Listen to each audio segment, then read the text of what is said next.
Michael, Mitch has painted the scenario that flight to safety, lack of confidence, and the spreads are increasing significantly. I'm sure your anxious clients are making a lot of calls, trying to understand what's going on. And what sage advice do you have for them? Can you put some perspective from an individual investor point of view?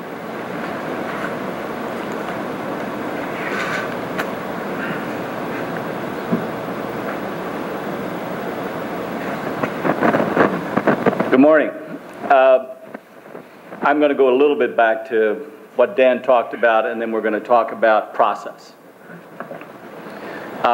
When we talk to our staff regarding investments, oftentimes their function is more administrative than it is strategic. And so my own assistant, I said to her, I have a little scenario, and I'd like you to create a PowerPoint out of your understanding.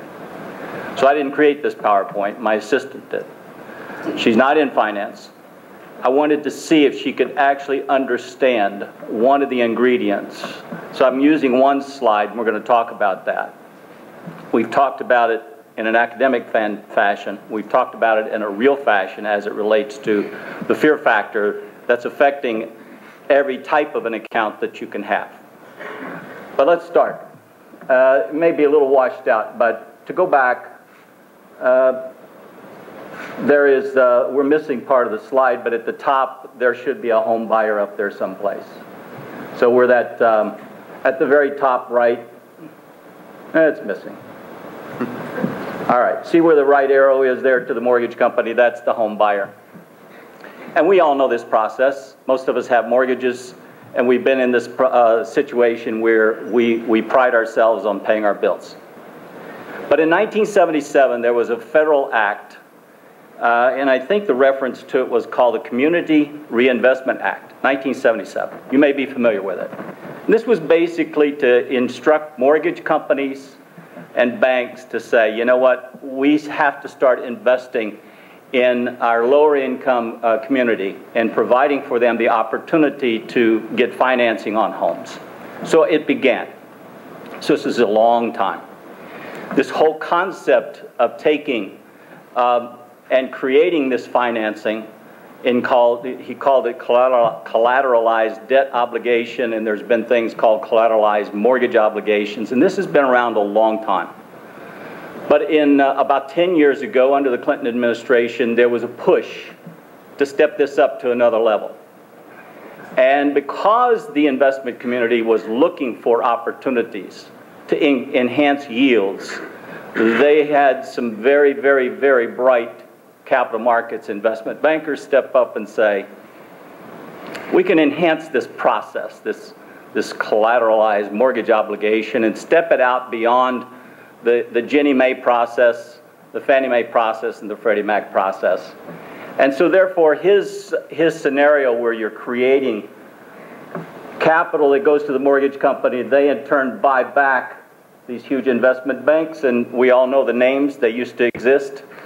Raymond James is now, I was being reminded by Mitch this morning, Raymond James is a quiet company that trades on the New York Stock Exchange, and its home office is in Florida. We're the largest independent investment firm in the United States. I'm going, is that possible? And so I guess it is. But the huge investment banks have all these really bright MBA talent out there that they gave great incentives to go out and create this process.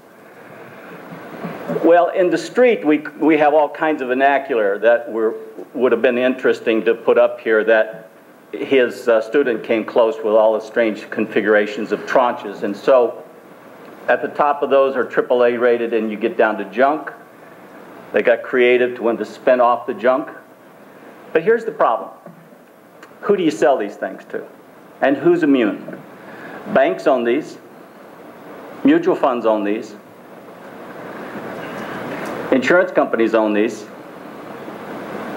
And it's a process where this is international. This is not just the U.S. So $300 trillion opportunity out there. So is that going to attract capital? So AIG, you're wondering, how is it the largest insurance company in the world got involved in this thing? Well, it was the credit default swaps that they began insuring in a business that they didn't want to have anything to do with, and their former chairman, Greenberg, said, we're not in this business, we're not going to do this business. He's on record for saying that, and they went ahead and did it. The leverage process of how you take junk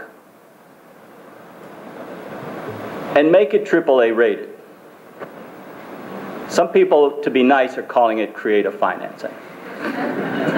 Some people, to take it to a credible vernacular, call it smoke and mirrors. And then those of us that get a little angry, we may use a term a little harsher than that. But the reality is, this is about leverage. If I can take a junk bond and enhance it to AAA rated,